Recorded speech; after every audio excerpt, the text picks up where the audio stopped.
Alright, we are rolling, baby. Hey. Is it audio recording? I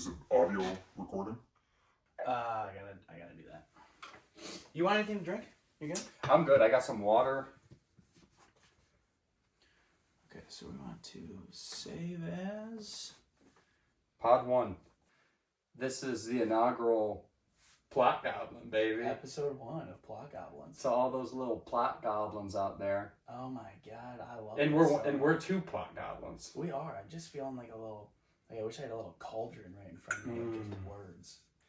I wish we could figure out the logo, dog. I know, man. We'll have to do that before you leave. I think we're close, because it's obvious. When you think of a plot goblin, I do think of something a little kind of weaselly. Yeah. I think of something a little bit weaselly. I think it like it's comfortable. I think it needs to be comfortable. It'd be interesting if it was sitting down. That's just well made. 2.5 Dude, ounces. that was really good. Is it Thursday or Wednesday? It's Thursday. Oh man, that's I crazy. got kind of drunk last night. Did you? I did. I think the logo is getting closer. So what I meant was, you know how it read plot goblins underneath it? Yes. I kind of liked that.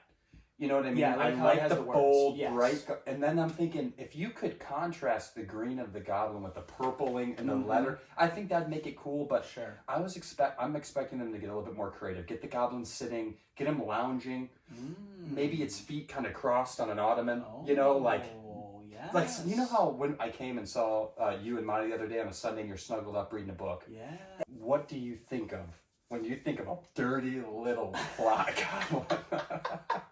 That's the fun thing about this podcast is we get to figure it out in real time. We are just getting it going. And speaking of figuring out stuff in real time, we're trying to figure out the lore of all these fantasy novels that have existed for decades that we've not really been able to dig into yet. And I think that is the goal of this podcast, is for us to start reading all these novels, these trilogies and series, and just kind of have an opportunity to talk about them. You know, I was never a reader. And then... Yeah, when did you start reading? When did I start reading? So, after I got married, Maddie reads, my wife, reads all the time. So 2 years. You've been married for 2 years. Yeah. Probably 2022. I started reading before we went on our honeymoon. Because I was like, all right, I'm going to read one book before we go on. You know, it's like building a routine. And I read a crime thriller. Very good. Do you remember who wrote it? Yeah, Aaron Flynn. It's called Into the Woods, and it was about it was about it was kind of like environmental like activist type deal where they were in cornfields in Iowa and some bodies were turning up like kind of like ripped to shreds, and they thought it was like an animal, and it was not an animal. That's interesting. It was a human doing this to people, and it was crazy. Yeah. So you liked it because it was a true page turner. Yes, it was very easy to read. And then I read a Stephen King novel, which I really liked. It may not have been Stephen King. He might have just reviewed it. It was called Hidden Pictures. And it was about this babysitter that went to this really well-off family. She's a recovering drug addict and goes to babysit this kid, and the kid is drawing some crazy photos of like it kind of looks like The Ring Girl a little bit. Interesting. Of like a murder, and it just unfolds from there, and it's just absolutely chaotic. And then my first fantasy book was Name of the Wind, and that just slippery slope from there. Totally, man. Yeah, I would say I started reading as a kid. I read a lot. So I got into the Harry Potters and a bunch of different series like that. And I read the Percy Jackson stuff. Oh yeah, I read those as a kid. So I kind of was getting into young adult. The Lightning Thief is very good. Yeah, those were really good. So I got into that when I was a kid. And so I definitely enjoyed reading. And then I took a hiatus. Yeah. Once I realized like books were a part of school kind of, and school culture. Stigma. Yeah, I just wanted to do, I was got into sports and things like that. And then I got into college, so I had not been reading as much or just really casually or when I had to for AP literature, things like that. And that's actually got me back into it was AP literature in high school. And I read Crime and Punishment Yeah, sure. by Dostoevsky. And that blew my mind. Yeah, I and never I was read like, any of the classics. And so then so I got into a bunch of the classics and I kind of got burnt out on the classics. So 2 or 3 years ago, I was like, well, what do I want to do different? And I'm like, I'll just kind of read the top 100. Yeah, sure.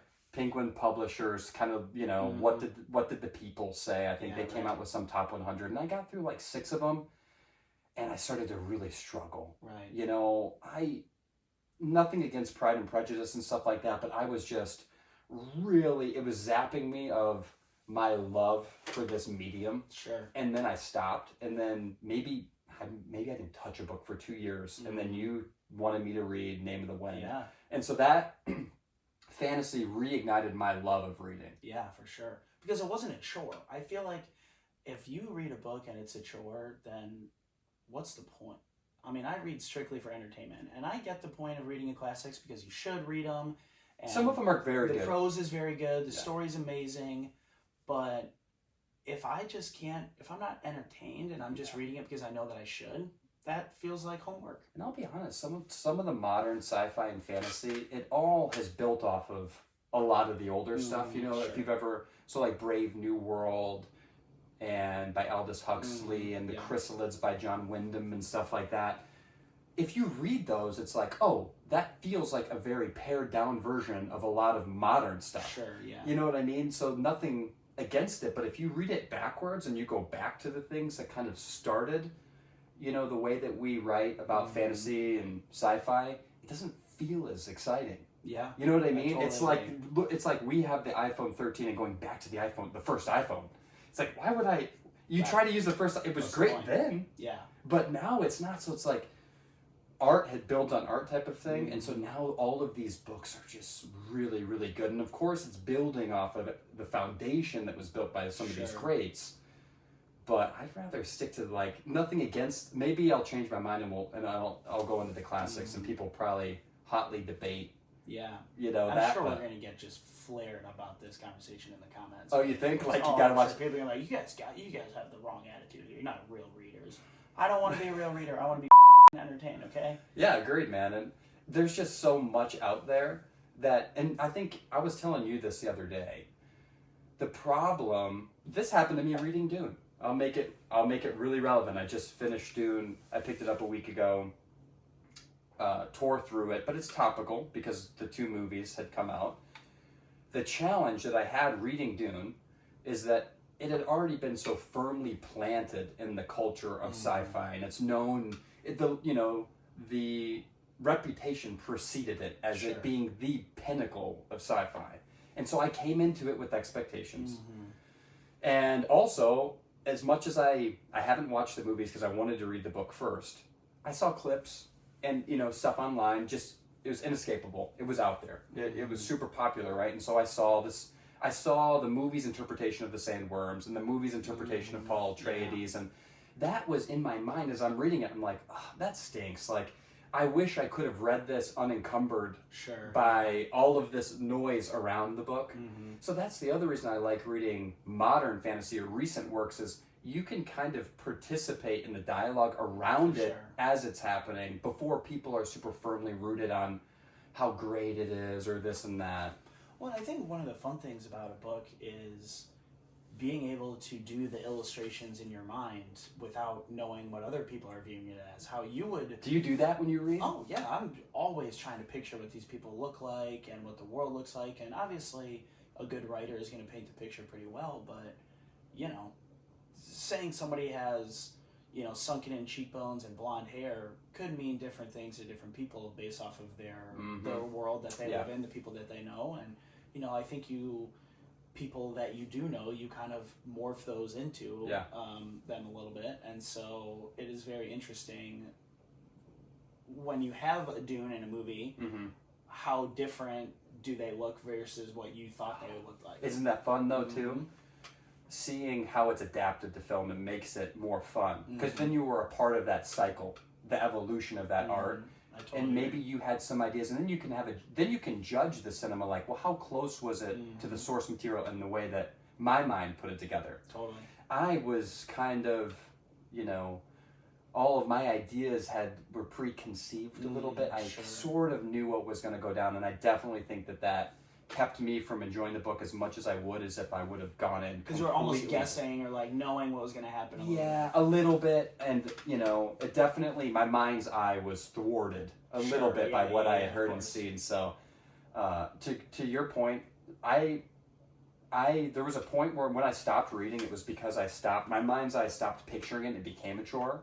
Something I've been intentional about now is, while I'm reading, trying to visualize, and it slows me down too. Because I'm not just reading to be, sometimes there's chapters and they're designed to like really, captivate you and you're pushing through it, but it's somewhat by design. There's been times where I'm reading a book and I'm flying through and it's like, dude, you slow yourself down. You almost read every third word because you're just like, I just got to get through this. And I don't like that. And so, I've just been very intense. But that's the beauty of fantasy. It's really, like, fantasy, for me, I have no problem with that. I love the world building. The things that people get bored by, I don't. Yeah, I do like that a lot. I love it all. And some people are like, they just, it's crazy to me that people, I don't know if it's a lack of imagination or something, and I'm not dissing people that, you can like whatever you like, but I love how, I'm seeing all your notifications pop up on your phone. But, I love the world building, and I love how it allows your imagination to kind of sink into this world. You know what I mean? And that's why I was excited to read Brandon Sanderson, because everybody says, he's kind of the king, or like, he's kind of like the Stephen King of fantasy. Oh, for sure, without a doubt. Now, do you think that one of the things that makes the classics so good and Dune so good is because it gets boring, because there's so much like hidden layers to it that you can easily miss, that sometimes that is boring. Like, I do like a cheesy, just like easy to read, I don't have to think too much about it. There's definitely, I think those books have gotten popular too. I think that those quick, easy books have gotten very popular. All my wife reads. And there's some fantasy novels and stuff that are quick, easy reads, like Hitchhiker's Guide to the Galaxy. Yeah, super famous. Also, pretty easy to power through. All the Narnia books, super easy to power through. Those, and those tend to be written for a more varied audience. Sure. You could read Dune as a young person, but so much of it's going to go over your head. You might get the plot A, but you're going to miss out on plot B through F. For sure. And so I think what makes a book probably really great is when it shifts the paradigm of a people. This was so creative. You know what I mean? I think his setting was what made this famous. Yes. That was masterful. The idea, and I think I called you earlier because I just finished the book, and I was saying, one of the things that really impressed me about Dune was his ability to take something in the setting that's a physical part of the setting, not a cultural aspect of the setting, but a physical part of the world, which is the spice, right? You mine for it, like it's a part, whether or not this book was being written, if Arrakis existed outside of Dune, it would still have spice, it'd still have the worms, right? But then he integrated the spice into the society in many, many ways. So for some people, the spice was this religious relic, with a whole cultural built around it. And then within even that culture, some people would take the spice and it would elevate their consciousness to almost a prophet level, like Paul. And then in another angle, the spice was used to spur the economy. It was used almost as a currency. You know what I mean? It was used to, like, it was in the ecological cycle. So that was crazy to me, how there were so many angles with this one central idea that was a physical part of the planet. And then there was kinds with the sort of ecological perspectives and how his worldview created an entire purpose for a culture. That was really interesting, so I just think it shocked people. Yeah, without a doubt. Yeah, I honestly feel like I should give it another try to read it, because like you were saying, I feel like you have to read it a couple of times in order to really get everything out of it. Yeah, Well, the tough part is, like, because I went into it with not a ton of I had the expectations from a few clips I'd seen, but I didn't really know what was going to happen. Sure. But I knew it was complex. So as I'm reading, I was hyper diligent to be considerate about, okay, how might this thing impact the future? So Okay. I've got a bunch of tabs in here because I needed to go back quite a bit, and I also went to the dictionary in the back quite a bit. Yes. So I don't know if you did that while you were reading, but I was pretty diligent about all the terminology in the back and like trying to comprehend. I wouldn't just like breeze over something and let it be if I didn't know. Like, oh, maybe this will come back. Like, I think a good writer will allow it to come back, but only at like face value. Mm-hmm. Yeah, and that's another thing that he did a really good job of, was he kept track of all of these plots and gave you pretty tasty resolution at the end. I love that. Right, like, so Sanderson talks about that. I think I told you I've been watching a lot of his lectures online. So Brando he's a teacher at BYU, or he's a part-time professor in addition to all the other crazy crap he does. All the other things that he does. I think he still is, but he posted all of his lectures. He does a creative writing class for fantasy. On YouTube? It's all for free on his channel. Nice. So he's got like 14 lectures. They're all an hour each with the actual classroom. But anyways, I think I'm like 7 lectures in now. Sure.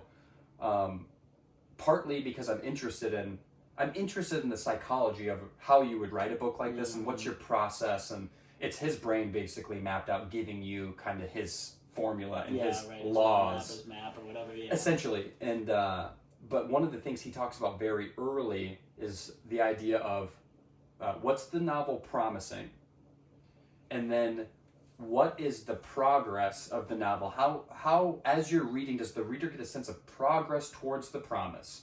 And then basically what he says is, if you've really done a nice job, if you created a good promise at the beginning, you've had solid progress throughout, those two things could lead to great payoff. Sure. So those are the three, that's kind of the ingredients of a good book, right, in his mind. And he is constantly thinking about that. And so I went into this book thinking, what was the promise that Herbert's making? And then each chapter, does that chapter do these paragraphs, even like the motives of these characters, is it progressing the plot in the way that you think it is going to? And then when you get to the end, did that payoff make sense relative to the promise that was made? Sure. You know what I mean? So for example, if he had some sort of crazy twist ending where maybe Paul died, that would not lead to the promise of him being this messianic figure. Yes. That would be very unsatisfying. Now maybe that would be an interesting twist that got my belly and like was like kind of a crazy ride there towards the end, but it would completely, all the progress that was made to preserve him as a character and all the knowledge he is creating would be gone. Yeah. So well, and even if they get to the outcome very quickly, there's nothing worse than when you're reading through a chapter and then you're about to get to the end and then it just everything happens in one paragraph. Like that, to me, if you have a big promise, your lead up to the payoff should be proportional to the length of how you got there. If it's just going to drop you off, now I do love a very sudden turn of events, but throughout the book, not in the final. Yeah, well, he talks about that too. Your book is going to need some sort of diversion. Usually it's around the climax, and he actually plots them. So there's a lot of different types of story arcs, classic tropes and story arcs that follow. Yeah, you need to have some sort of diversion at some point. Whether you're following the classic hero's journey arc, right, where at some point you have to almost lose everything. You have to have almost gained everything, you have to lose everything. You have to have those back against the wall moments. And that's what's great about fantasy, is you're probably always going to get that. Yeah. But you're going to have some sort of satisfying outcome. You know what I mean? Sure. So that's what's great about it. And you see that, and you see that played out in Dune. I haven't thought enough to like really plot the storyline yet. And there's a lot of things actually I got to the end and I'm still curious about. I definitely understood the plot A. I think I understood maybe some of the subtext behind the other, themes that he's driving at in this book. But I bet you people have written papers. Oh, I'm sure. On the psychology behind the economics and all of those sort of things. That'd be really interesting to learn about. But I'm curious. So you started Mistborn. I started Mistborn. And that's your first Sando. First Sando, and I'm a huge fan of. I'm blanking on the writer of Lies of Locke Lamora, and when I'm starting Mistborn, it starts very similar to Locke Lamora, and which immediately made me want to just keep turning the page because it's about a heist really, and the characters are great. Everybody has different attributes and adds to the team. And there's somebody, one of the main characters, her name is Vin. She's kind of down and out on her luck. Her family's kind of gone, and she gets taken into this crew of thieves. And, she is a chosen one, if you will, to some degree, and a Mistborn, where she has all these attributes that only 1 in a million have. And it's great. So that's exciting. Oh, it's very exciting to see her. It's also kind of coming of age a little bit, where she's learning about how to use her powers, and that's where some of that diversion comes in, where they just get into some sticky situations. And I'm only about halfway through, but I can see where it's going to be a good payoff, because with every heist book, it's like that. And there's a lot of royalty involved. Ooh. And they're pegging the houses against each other. There's the Lord Ruler, who's technically invincible, and so far it's incredible. Yeah, that's awesome. In his lectures, he refers often to the Mistborn trilogy. I don't think the first book is called Mistborn, though. No, I think it's called The Empire Falls. Final Empire. The Final Empire? Yeah. That's interesting, because it just says Mistborn on the cover, so I've been saying that, and then I was thumbing through it, and I'm like, oh, this... Well, so they recently reprinted the Final Empire, and on that it says Mistborn. It says Mistborn. But on the original one, it says Final Empire. Did you know that the way? So he wrote this trilogy, and one of the cool things about it is he drops subtle hints as to the next magic system that's coming in the second book. So each book has a unique magic system, and it's foreshadowed. So that's kind of interesting. So keep your eyes out for that. I will. But one of the things that he talks about is he actually in one of his lectures, he talks about the Mistborn plot archetypes. Sure. And so he talks about 2 main forms of writing. You've got discovery writers that basically it's a Wild West, right? You sit down, the true, idea of a genius, words flowing through you. You just let it go where it's going to take you. You start the chapter and just see where it goes. Kind of, I think so. They refer to that more as like discovery style writing. Now that just means you have to do a lot more work in the editing, probably to make it all tie together. But he does more outline writing. So he's kind of sitting down and he tends to work from the end backwards. Sure. And I think one of the things he mentioned that I thought was really interesting. He's like, a book starts with just one cool idea, and never lose sight of that one cool thing, and then build around that. But he always figures out what's that payoff that he wants, and then how do I give the reader that payoff? Yes. What promise would I need to make, and how do I let the characters create the progress towards the payoff? Such a smart way to think about it. But he mentioned the plot archetypes for Mistborn. The A plot is Master Apprentice, and I don't know, I haven't read it yet. Sure. But he said that's one. So that would be like Vin. The main character is kind of down and out on her luck and realizes that she is kind of the chosen one and is taken under Kelsier's wing, who's also Mistborn, and is kind of teaching her the ropes. And that's smart, isn't it? Her capabilities. Because he talks about this, and when you're writing, to prevent you from info dumping, how do you get around that? Without having this long soliloquy, or without having some sort of epigraph at the start of the book, or the chapter that's telling you all this crap. You can weave it into an apprentice plot by allowing the apprentice to ask questions. Yes. That's very interesting. So that's a smart, and that's how they teach the reader along the way, in a way that you don't even realize it's happening. So, to me, that's a sign of a good book, is if it felt like it was a lot of dialogue and you get to the end of it and you're like, how did I feel so firmly rooted in this world? Yeah, sure. I feel like I have a really good grasp on how the magic works, and you didn't even realize he was world building. That's the sign usually of a really compelling, satisfying style, is you feel a part of it, and It was through dialogue. He also mentioned one of the B plots. He refers to it as an information plot. Okay. And so mysteries are teased with these clues. Mm. So that's a subtle one. Yeah. So at the beginning of each chapter, he actually has it's in italics right before the chapter starts, and it appears to be like a journal entry. Mm-hmm. And so as you're reading it, you have no idea who's writing these journal entries. Mm-hmm. And so I've gone back and forth, and I'm thinking, okay, is this Vin talking, in the future, reading her journal? But I'm also thinking that it could be the Lord Ruler, and him talking about his kind of rise to being who he is, and at some point maybe he took a wrong turn and became a bad guy, but maybe he's just misunderstood. And so I have a hunch that could be the case here, because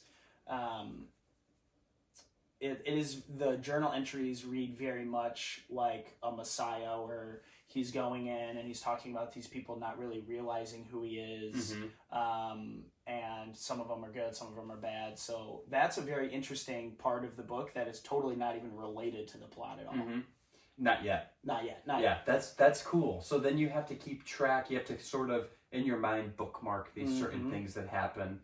And Sanderson also talks about the reality that there is a science to this too, and that you can't wait too long between the dropping of crumbs, or you'll lose the track. Right. Or that goes back to what I was saying. Like, if your payoff, it has to be proportional. You can't just drop it on somebody, because then what's the fun there?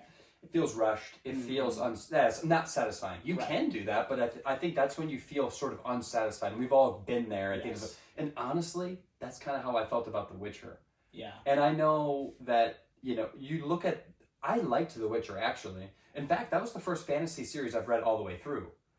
Sure. I read 7 of the books. Season of Storms, which was made in like 2013, I think he published it. I haven't read that, but apparently that's more of like a prequel. It's sort of a prequel that loosely, I believe, ties into the first 2. Okay. But the first 2 were a collection of short stories. Sure. So books 3 through 7 are the actual epic of The Witcher. It's the true series. So that follows Geralt and whatever his daughter's name.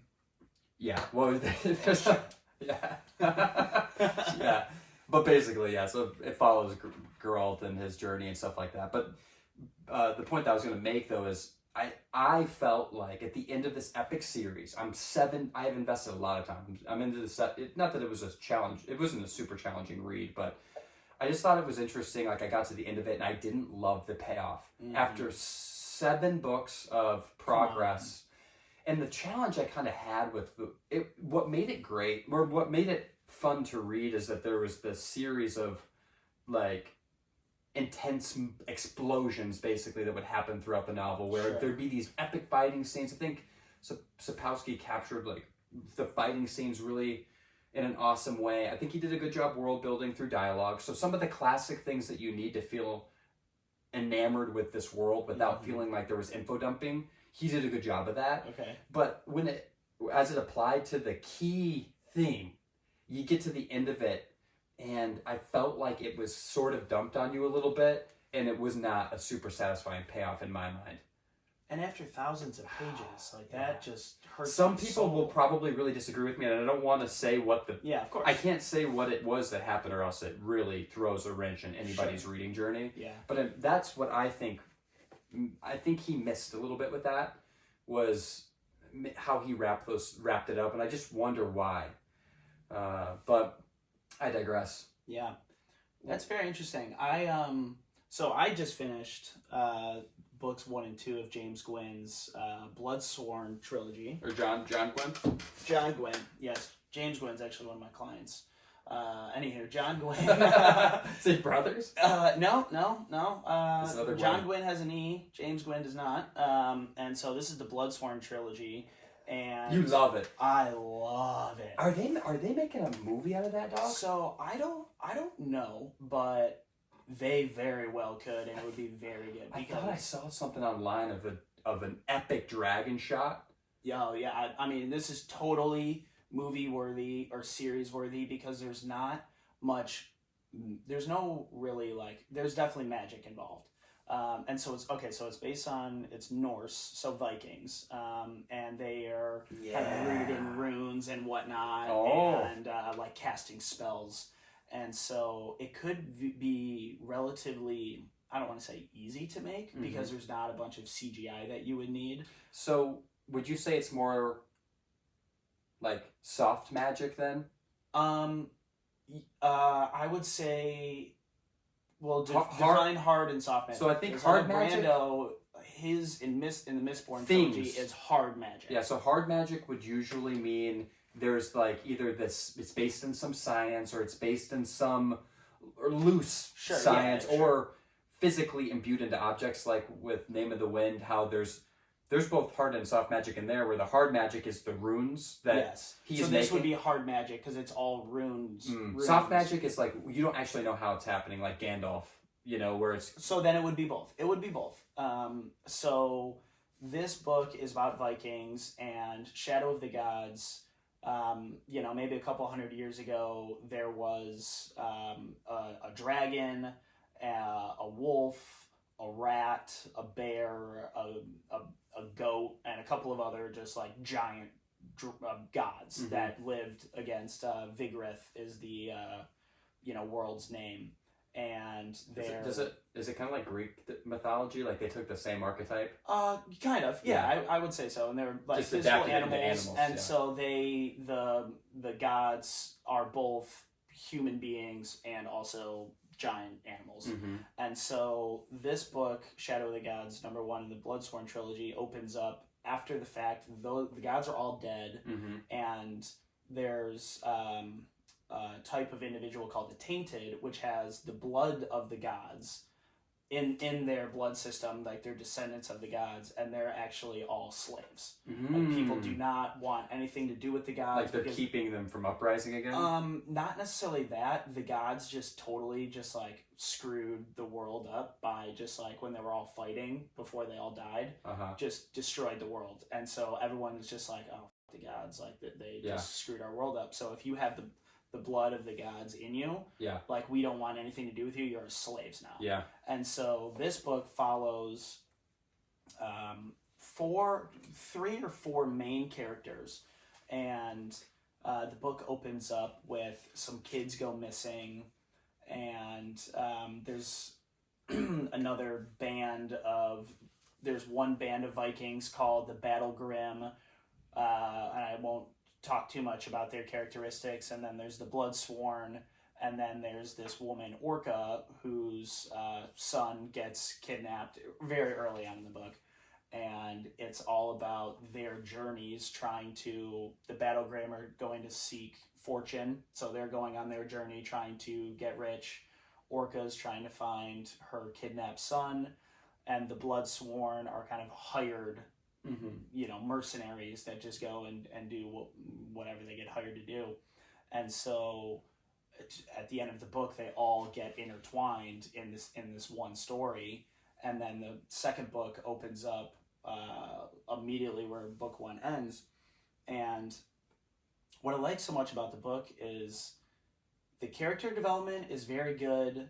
There's a lot of flashbacks and whatnot, but it's very easy to read because it's mainly based on action scenes and world building, and the names are easy to read, and it's not overly complicated with plots B and C. It's truly just plot A, and it's a page turner. It's easy to read, and certainly one of my favorite books I've read in a while. That's exciting. Yeah, I love the art of the flashback if done really well. It's kind of I'm a big fan. I think a lot of fantasy books are written in first person viewpoint in general, but I'm a big fan of both the cinematic type of book where it's all the characters' voices are being told in present tense, but then you contrast that with these flashbacks that give you, it can build the character, so it helps with character building, it helps with motives of these characters, things of that nature. I think that could be really a fun way to twist the story a little bit and give the reader subtle hints and help them give that sense of progress. Well, and I think that just really helps with character development versus having to add in a bunch of extra chapters in present day to really give you a view into how their mind works. Mm-hmm. Like, let's talk more about how they got to where they are today versus having to learn about their entire personality through what could be the course of a couple of weeks in a book. Yeah. One of the things that I didn't super love about The Witcher, I feel like I'm bashing it a lot, but and I don't know what the public opinion is on it, but it was popular enough to be a Netflix series and a video game. One of the things I didn't super love about it is towards, I want to say, so Blood of Elves is book 3, Tower of Swallows is 4, and the 5th one's Baptism of Fire. Somewhere in those 3 books, they jump a lot between timelines, but the timelines are somewhat close, like a matter of months. Sure, okay. So that's challenging from several characters' perspectives. So that's kind of hard. It'd be one thing if it was like you're jumping way back in time, right? Or way into the future with another character. But this was, they were kind of jumping around from characters' perspectives where only like a couple of months had passed. And so, and then I'm struggling to think, well, he put this in there for a reason. So I need to try to keep track of this. And it did become a little bit challenging because if I remember correctly, that sequence of jumping back and forth happened over the course of a pretty long, like over the course of an entire book. Yeah. So, or a big chunk of that book. So I'm not a super big fan of that. But another thing that you mentioned, and I don't know if you said this about Shadow of the Gods or if you said it about Mistborn. If you said it about Mistborn or Lies of Lochlamora, where they add the epigraphs at the beginning of the chapter with the journal. That would be in Final Empire Mistborn, whichever everybody wants to call it. Yeah, we'll just call it Mistborn. We'll call it Mistborn. But I do, sometimes I hate that, actually. I hate it I hate it in sci-fi a lot of times. Funny enough, I loved it in Dune. I think one of my favorite things about this whole book is Princess Irulan's passages of the sayings of Muad'Dib. For sure. Dude. That is a very good aspect of Dune. I did love that. Oh my gosh, man. Some of the most profound, quotable pieces of this book are from the conversations with Muad'Dib, from Princess Irulan. So the whole book you're reading, you're like, who is this person? Right? And then you find out towards the end, and there's a lot of books that come after this that I could read, but it's just so interesting. So you learn a little bit about the plot, kind of. There's some subtle hints. You learn a little bit about the flavor of what you might get into in a given chapter. You learn a little bit about, well, you know that Paul's going to subsist into the future because she's speaking from the future. Yes. Or she's speaking in the present about something that happened in the past. Correct. Right? So you then have confidence in Paul as this supreme being. So that gives me as a reader, like, it made me feel comfortable knowing that he was going to be okay. There's going to be some form of a happy ending. Or that this character, that I could really buy into them. But anyways, some of the things that she says at the beginning of these chapters were really beautiful. I was going to see if I could find... this is a really interesting one. Tabs here. Give me some of your highlights. So I put some of the tabs were more keeping track of key shifts in the plot. Mostly it was key shifts that I thought in the plot, or if I was identifying what I thought could be a subplot. Sure. I might be off on some of this, but if I were to read it, if I were to thumb through it, I'd know how close I was. Or if I read it again, it'd probably help. But this is one of the chapters. This is funny. This is right when the book starts to heat up too. So about 200 pages in. Yeah, but the end of movie 1. Really? Yeah. So it's horribly boring. You gotta trudge through a lot to get the sense of progress that we talked about. Remember? Yeah, the progress has to keep pace. Yes. That was one of the reasons why I bet people abandoned this freaking book. But it starts off with, it says, this is the epigraph. Do you wrestle with dreams? Do you contend with shadows? Do you move in a kind of sleep? Time has slipped away. Your life is stolen. You tarried with trifles, victim of your folly. I mean, it's beautiful. I mean, that's really beautiful. Profound. That's profound. I read that and I was like, so that's something that I think that he did a good job of in this book, and you get that in science fiction, is sometimes the writing can be kind of beautiful. I feel like you get more of that. And I don't necessarily read fantasy expecting the prose to knock me off my feet. For sure. Sometimes it did. You know, I have not read Lord of the Rings, and that's one of the things I think people would kind of shit on us for. I read The Hobbit. Even with that, you know, you get like some of the songs are kind of beautiful because Tolkien would write those. He would weave songs that would progress the plot, and those were kind of beautiful. But man, I'm reading some of those epigraphs from Princess Irulan, and I'm like, that's really good. And then there are points in the story too where like he was pretty masterful writer, and I wonder, did you like his writing style? Yeah, I mean, once you get over the fact that it's tough to read and you have to commit to wanting to really like it. To learn. Yeah, you have to, like I said, man, it's kind of like homework. And, you know, I think Dune rides that line between, you know, sci-fi and fantasy, and is it a classic? And I think it is. I think it would probably be more, you know, as the way that we're describing a classic as beautiful writing. The story's amazing. Yeah, what makes it... I guess you can have a classic irrespective of the genre, right? There's no classics that are not beautifully written. You have to... Well, you know what's interesting is that's subjective too, right? Sure. I'm not a huge Ernest Hemingway fan. Sure. And that's another thing that people would probably hate on me for, but have you ever read any of his stuff? I mean, I think one of the ones that stick out into my mind is The Sun Also Rises. It's a short book. I mean, you can get through it in a weekend. Honestly, you can get through it in a day if you had the day to read. People love his writing style, and it's just super punchy and to the point and simple, and you know, with that, it is a sort of beauty, and some people love that, the ability to say more with less type of thing. But I like more. I think I'm just someone that really does like more. And then if you can give me more and make it exciting and make it somewhat easy, that's what fantasy does. Yeah. For me, you have a very strong vocabulary, and you like to flex that muscle pretty hard. And as much as I wish I had that, I don't. And so I like, when I'm looking for something that's beautiful, it comes in the world building. It's truly the setting that you like. It's the setting, as well as the how well they can, like in a fight scene. I think a fight scene can be very as much art as anything else, as world building, because when they're talking about the way that people are moving together and you know, a really well written fighting scene, you can perfectly picture how they're moving together, the way that whatever weapons they're using is kind of like biting into you know, their opponent. And I think John Gwynne does an amazing job of that, where sometimes you read a fight scene and that might be a scene where you're reading every third word because it's just so chaotic that you're just like, well, they're fighting, and like, you know, I can't picture this person rolling on the ground and like, you know, raising their sword up. And so that to me is what I look I don't for. think I've experienced that yet. I haven't read these enough fight bad. scenes are unbelievable. That's the beauty of where we're at in our journey. We haven't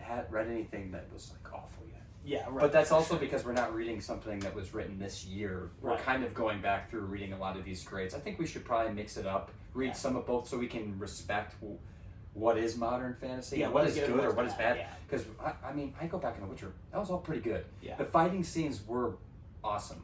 Yeah. And when you say fighting scenes, do you ever? So I'll oftentimes when I'm reading a fighting scene, it'll sync with music in my head. Does that ever happen to you? That doesn't and happen to me. I'll have some Bill Murray in my head, or yes. some really hardcore dude. That was happening to me a lot when I was reading, because How are the Witcher's fight scenes? The Witcher's fight scenes are the crown jewel, which is that's why what I think that it became a video game. Yeah, They're sure. that good. Yeah. It's only fighting scenes, dog. Yeah.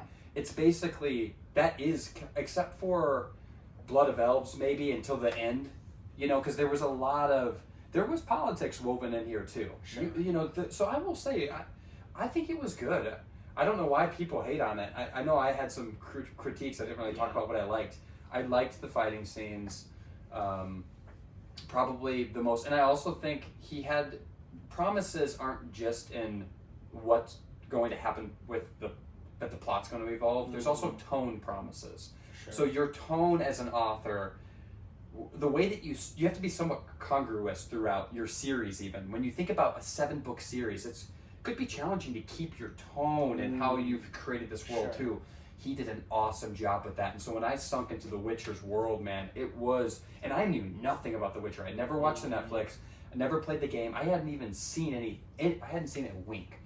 But it matched kind of like the style of the video game. Now I've seen some videos online of people playing the game and stuff. I'm like, oh, they adapted that pretty well. But yeah, it's just like this sort of seedy, dirty, dark, you know, this dark feeling society. It's almost like not Middle Earth or anything like that, but it just makes you feel like it's in this sort of war-torn type of environment. And so I get these like really power chords in the background and these heavy scenes, dude.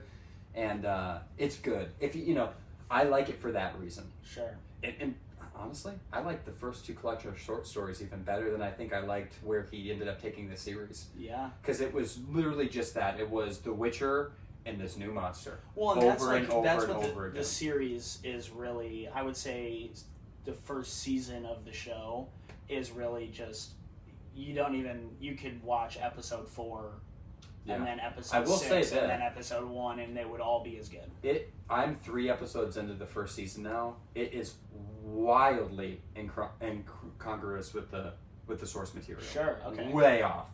They loosely mirror they do mirror a couple things that do happen in the first 2 books, basically. But all the stuff with Yennefer never happens. And all that back world building with her and Trissa DeVries or whatever, that is not talked about teacher, at all. Yeah, that main sorcerer, the main teacher at Aretusa, doesn't happen. And you know, actually, that was one of the things I kind of respected.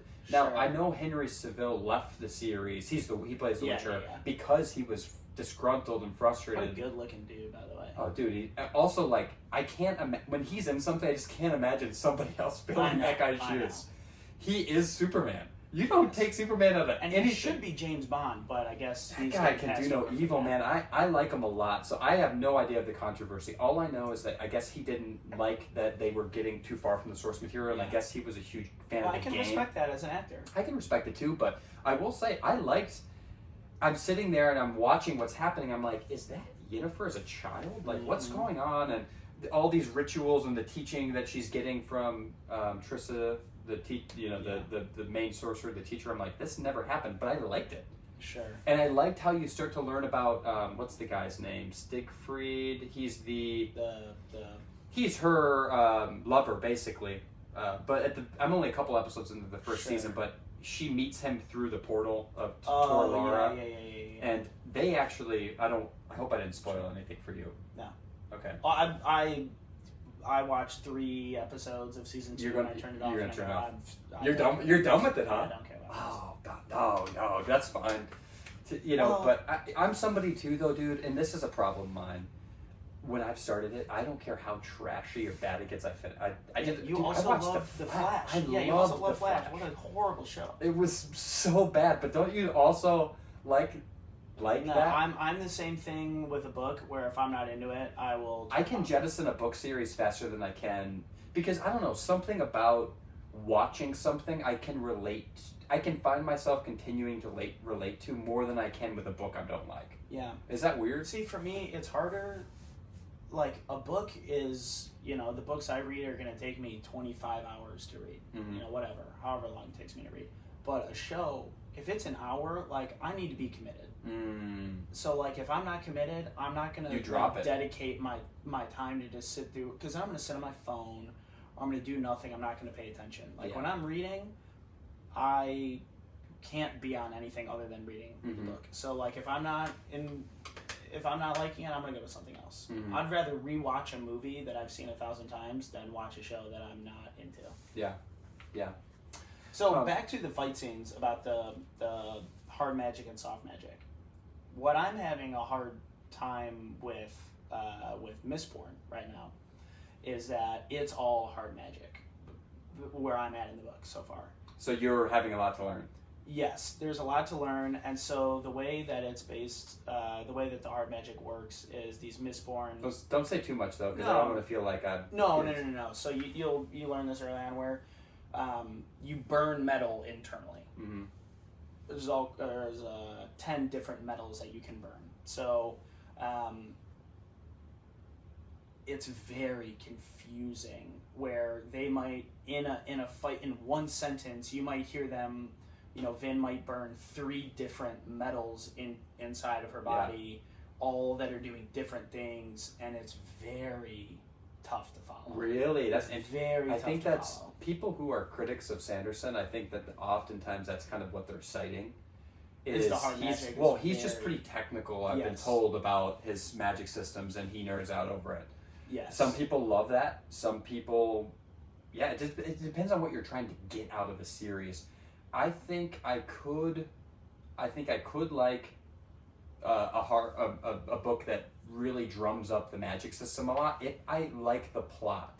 Sure. If the heist concept is compelling enough, I'll work through you building. And I would say so far that's what's keeping that's good. I'm in on the plot, the magic system. Like I can read every 3 words. Yeah, dude. I know you told me not to talk about Name of the Wind, but I think that's what he did. I think I'm gonna ultimately talk about Name of the Wind in every single episode because it's what is started this podcast. Yeah, but that is, say what you want about Rothfuss, and I don't know it kind of frustrates me when people say that wasn't a good book. Or it's like, what? How? I would argue that maybe I liked The Wise Man's Fear even better than I liked Name of the Wind. For sure. But Name of the Wind did a really good job of giving you this interesting premise up front about what was the hard magic with sympathy. Mm-hmm. Or sympathy, I guess, is kind of more of a softish magic. Well, it's kind of based in science. But they root it in some science and stuff like that. I hope I don't have the wrong definition of hard and soft magic. But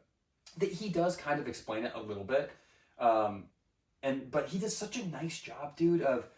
There's not a ton of fighting. There's not a ton. No. There's some fighting. But he's able to build tense situations without a fight, and that's amazing. Yeah. His prose is so good, dude. And some of the scenes with how he interweaves music. Yeah. And Quoth is just so... I love a character that's so incredible. I like when they're the most competent person in the world, in that world. Mm-hmm. There's something that I love about that. I love the idea of this sort of supremely capable person, right? That it's almost like John Wick to like they're not going to die type of thing. And he never really falters in that. He never really loses his confidence. He's just always so sure of himself. Well, and that's one of the questions that I actually had for you, and we've never been able to talk about it. I wish I talked about it when I had read it because it's been over a year ago, but. This is a smart way for him to do this, but basically the whole story is being told to somebody else, to this person that's a scribe, which is funny to think about. Like, this is a 1,000-page novel. I love that being the premise. So the question though is this hyperbole? Is he exaggerating? Like, how much of this is real? Because in real time it will flash forward and he gets the living piss kicked out of him. Yeah. And it's like, what happened? What broke you? And I imagine it has something to do with the people who killed his family, and we're going to find out about this in book 3. Hopefully. He's a broken man telling the story. What seems like it's on his last leg. And it's so sad. And Bash talks about that. Man, where it's just like, he's just trying to get him back to like being a baller. He's just trying to even get back to caring. I know. He is so apathetic at this point, so it's like bartender goblin. And he's a little goblin. He's a little goblin. Dude. But that's why, and I think at this point, it's not that I didn't like the book. It's just I wanted so badly for the payoff, and it's you finish this great book in the second book, and then you get these 2 spin-off series, right? Which is not what I was in the series for, though I respect him for having put it out. So would those be novellas? Yes, novellas. Yeah, it's which is just like a short story, basically, right. But short novel. I'm sure there's hard requirements with how long it should be and stuff, but I'm pretty sure they're novellas. The one about Ari, though, was challenging to get through because it's basically, you know how the plot lines they get boring if it's like, first I did this, and then I did that, and then I went over here, and then I went over there. That's boring. And Sanderson talks about that in one of his lectures, or this was a South Park writer talked about this. You can't go and then, you have to, and therefore, this happened, but that happened, and then that. Okay. So that's what makes it exciting. You have to have consequences, right? Yeah. Therefore, or you have to have diversions. But did you read? I forget what it's even called. Something about path between Ari's books. Ari's book. I haven't read Bash's either because Ari's just put me off. But No, I did not read Ari's. My cousin David kind of changed my mind on it a little bit. It didn't I still don't like it, but he's like, that is Ari's life. Ari is this person who is drifting and then, right? That has no real sense of space and time. Like, she's totally set adrift. So in a way, it does tap you into Ari's psyche. Yeah. Even though that's kind of boring to read, maybe that's why he did it, was just to give you, he was truly writing from her perspective. Because I'm reading this thinking, this is not the Rothfuss that I know and love. No. This is not how you wrote your first two novels. Well, and, with the whole worlds that Ari is a part of in the actual books has to play a big role in book 3 when it ever comes out. Mm-hmm. So if that happens, and that's a bigger part of book 3, I imagine I will go back and read it because I think I want her, because she really is she's pivotal. Is she? Well, I think she's an interesting contrast to... Well, she's just somebody that is so misunderstood. She doesn't add to the plot's payoff. Quoth is the only one that can seemingly understand her, except for the professor. His professor who knows the names of things. Mm-hmm. Those two people have somehow tamed Ari, this sort of... not creature, but I mean, she kind of is this urchin-type person that's living under the school. Like, who are you? And then she's a goblin. She's a little she's a goblin, dude. She's a goblin. But it's like, why somehow even Quoth was able to connect to her. So I do think it adds to his allure of being such a capable, and like, if he could be that infectious his personality could be so infectious that even she opens up to him, it added a layer to me. Yeah. It made me interested. She seems so vulnerable. He has the soft spot for her. It's not romantic. Yeah, right? I mean, he just like feeds her and just wants to like have good dialogue. I think it evolves your understanding of him, because he is known as, I guess he's the king killer, yeah? Yeah. So, but he is this ruthless person, but at the same time, it shows the soft underbelly. Is there even a king in that book? I know. Like, where does that even come from? Book 3? I think at some point we have to start getting some resolution. Questions. Yeah, it's been a while since I've picked those two novels up. I'd have to reread them, and so I don't know how long we've been talking, but I do think... I don't know, 7, 10. So we've been talking, for a long time. So I was going to talk about maybe some future topics and stuff. Yeah. Like, I think it would be fun in our next episode to talk about books that we want to read. Yeah. So I'd love to hear. So there's so much I don't know about fantasy, and there's so many authors. I know some of the big names, but I'd love to get an idea from you. What's your TBR? I'm going to write these down. Over the next couple months, like, what books are you going to be reading, or authors? I'd like to get on the same sync with you, and like, I don't think we always need to be in the same sync. I'd love to kind of start Mistborn series and finish it around the same time, so we can kind of feed off of it. Totally. But then I also like the idea of going our own paths and kind of like influencing each other's reading journeys. Yeah, I totally agree with that. So I think that'd be fun. I'd love to know who you've got saved in your Goodreads. I wrote some other stuff down that we can kind of talk about, but we can save that. Yeah. Anything unsaid in episode 1, dog? I think we really sat in. I think we got comfy. Yeah. I feel like there was nothing stone left unturned. Well, hey, the audience just witnessed podcast number 1. I think we had a good time. I think we really leaned into it. Yeah, I loved everything. Love talking about this kind of stuff, dude. I finished Dune now, so I'm going to definitely pick up the Mistborn. Yeah, I'm loving trilogies. Mistborn. I'm about halfway through. I'm going to probably put some time in tomorrow. And I got Easter with my wife's family, so I'm definitely going to be reading, so I don't have to talk to them. You're going to cozy up and be a little plot goblin, baby. Goblin. I will too. I'm gonna cozy up. My fiance's in Florida right now. I've got the apartment to myself, dude. I'm just gonna... Me and little itty bitty pretty kitty gonna lay down. Itty bitty bow tie kitty? Dude, itty bitty bow tie's gonna lay down. You know what I'm gonna do? I'm gonna put the 4K fireplace on. stream it on YouTube, dog. I'm gonna mix myself a stiff drink. Lo-fi.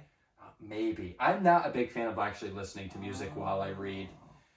So I like a little bit of lo-fi. Do you? While you read? Lo-fi jazz. Yeah, Okay, just well, hey. in the background. I'll try it. If you're telling me that this is something I need to do, I'm not against sampling. It really helps me get cozy. Because I hate silence. Dude, you do hate silence. That's why we needed to do a podcast. Yes. I think you and I have a lot that we want to air out to the ether. And I don't anticipate that people are going to watch this at all. No. But I do love the idea of sitting down and talking, hanging out. I love it. And we can sit here and talk for hours. Did not stop for an hour and a half and could have kept going. So I think we need to figure out, too, how long... Maybe we don't need these podcasts to be a certain thing. But I like the idea of it being around an hour. Yep. Because I don't know what could happen with the phone. Yeah. And the equipment and stuff.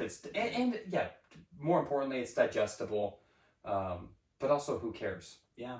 I'm very interested in the editing process and how, what do we keep, what do we don't keep? Do we just keep it as is and just let it run? So that's a good point, because I was thinking about that. I'm going to I've downloaded a couple of different editing softwares to try. There's some out there that are more conducive to podcasts than others, though. Yeah. Dude, I have a Mac Pro. Like, you can do anything. I can do it. I can use iMovie and I can figure it out. I think what I'm going to do, man, is mostly I'm going to trim out any pauses or ums or ahs. Sure. And then maybe if we have an hour and a half of footage, I might pick and choose some of the stuff. But for the most part, I think keeping it long form makes tons of sense. Yeah. And then what we could do is snippet clips that we liked, and they could be YouTube shorts. Yeah. I have a lot of material. I'm going to finish the Sanderson. I've been learning so much watching those Sanderson lectures. I'm definitely going to watch one. It's a lot. But he's so compelling as a person. If you're interested, I'm interested in the actual lifting up the hood and learning to write. Sure. If you're at all interested in actually writing, I definitely would recommend it. Yeah. Otherwise, I do think he has a lot of other videos that talk about more like his science behind the stories that are shorter. Yeah. Okay. But I mean, I would never dissuade you from watching one. I think they're I'll fun. Certainly pick one up and see how I like it. But I might. I'll probably have his lectures finished by the next one, and we can I'll share what I learned. I love that. All right. Lovely. Well, that's a wrap. Okay, everybody. Plot Goblins number 2. Get back to the plots, baby.